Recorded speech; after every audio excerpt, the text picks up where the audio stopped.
2022, 7:15 a.m., Vermont Shopping Center, parking lot. You're going to think I'm crazy. Even I think I might be crazy. I'm about to head into an abandoned mall.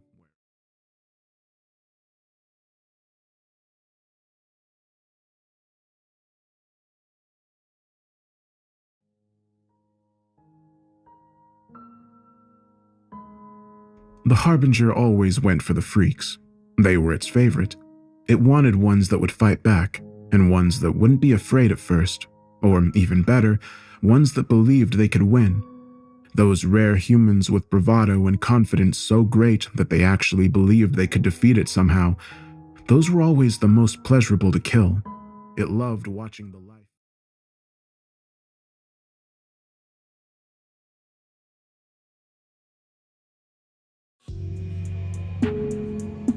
Hello everybody.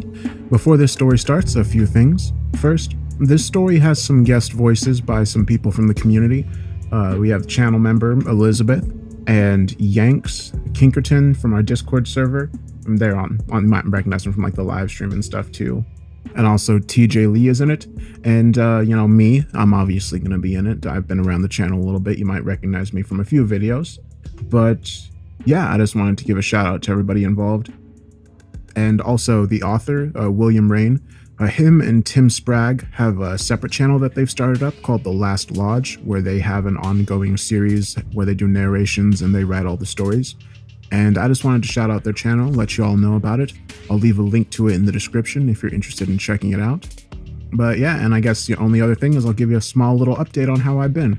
So I went out to Virginia to visit family a few weeks ago, and that was fun. Super humid out there, really gross, hate it. I'm from the desert, so I'm not used to that humidity, But it was still really nice to see everybody. Now that I'm back, I have a few longer projects that I'm planning on getting caught up on finally. There's one called SWAT Officer Stories, which is connected to the secret government prison. Another story that is also connected to the secret government prison is called My Best Friend's Been Living in an Alternate Reality. That's one I'm planning on doing, as well as The Whistlers and Pen Pal. So those are 4 pretty big projects that I'm going to be working on. Not all at once, I'm probably going to, do one after the other. So if any of those are really interesting to you, be sure to let me know which one you'd like to see first. But yeah, I guess that's it. I hope you enjoy the video. I'd love to know what you think.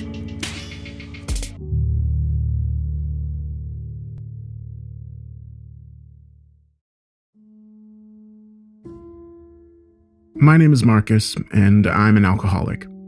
I know what you're thinking. This is just another sob story about some loser whose life went off the rails after he found the bottle, right? Well, it's not exactly that simple. Bill, my sponsor at Alcoholics Anonymous, suggested that should I ever hope to get clean, I'd have to face my demons, once and for all. While he has no reason to suspect that my demons are far more literal than the average addict, I think he's right nonetheless. This is my 4th or 5th time trying to kick the bucket. I can't say for sure, as so much of my personal history is somewhat cluttered or otherwise hidden beneath the dredges at the bottom of one bottle or another. At one point, I even branched out into other methods of tucking away reality behind the veil, but the overdose that almost punched my ticket was enough to convince me to stick to more of an ingested form of inebriation. Yeah, booze isn't exactly risk-free and all, but it takes a bit more work to drink too much of that, while it only takes one needle to lead me right to the threshold of death's door. Excuses, right? Yeah, we addicts are full of those. Always something to defend our actions, whether reasonable or not. This isn't about defending my years of intoxication, but the things I wish to drown away in the first place. A confession of my sins, so to speak.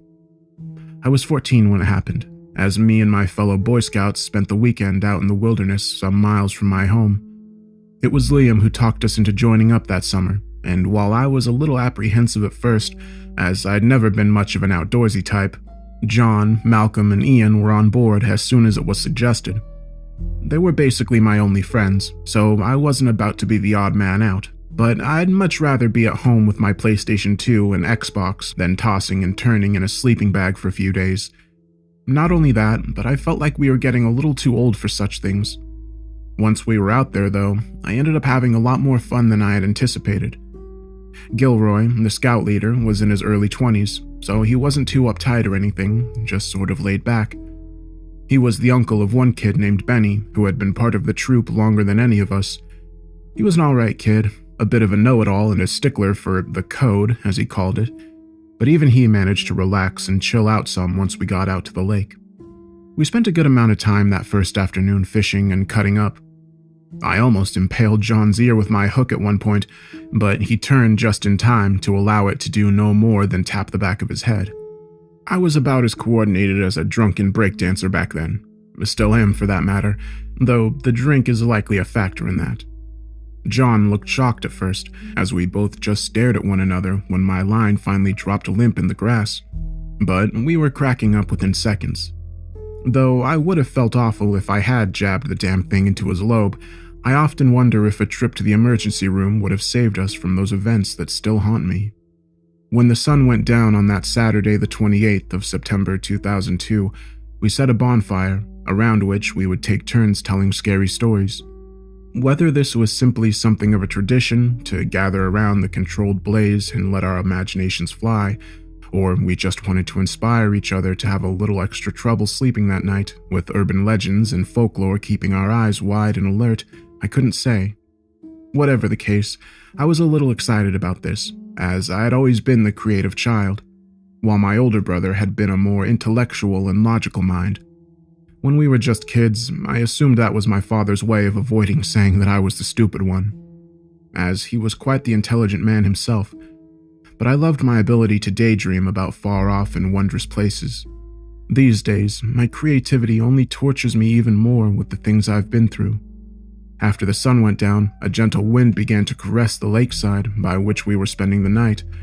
As the temperature dropped, the heat of the fire was a most welcome sensation to my gooseflesh.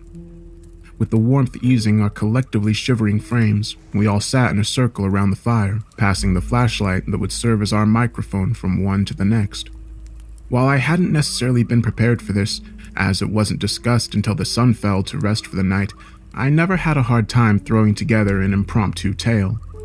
I barely paid attention to most of the stories that would come before mine, as I was mentally preparing for the task at hand, one that I was most certainly taking more seriously than anyone else. That's what I thought at the time, anyway. The first handful of tall tales couldn't so much as break through the wall formed around me, inwardly mapping out my tale. The fifth kid to speak up, Reggie, I think was his name, almost grabbed my attention, but when the climax ramped up to something bordering on intense, the boy in the story woke up, revealing it was all just a dream in the end. I know these were just silly campfire stories told by children anywhere from 10 to 14, but I always saw that sort of ending as a cop-out, even if it was just made up on the fly by a sixth grader. I just rolled my eyes before blocking out the next story, the second one to involve a monster under the bed. Even John and Malcolm couldn't produce anything of high enough quality to distract me from my world building and character development.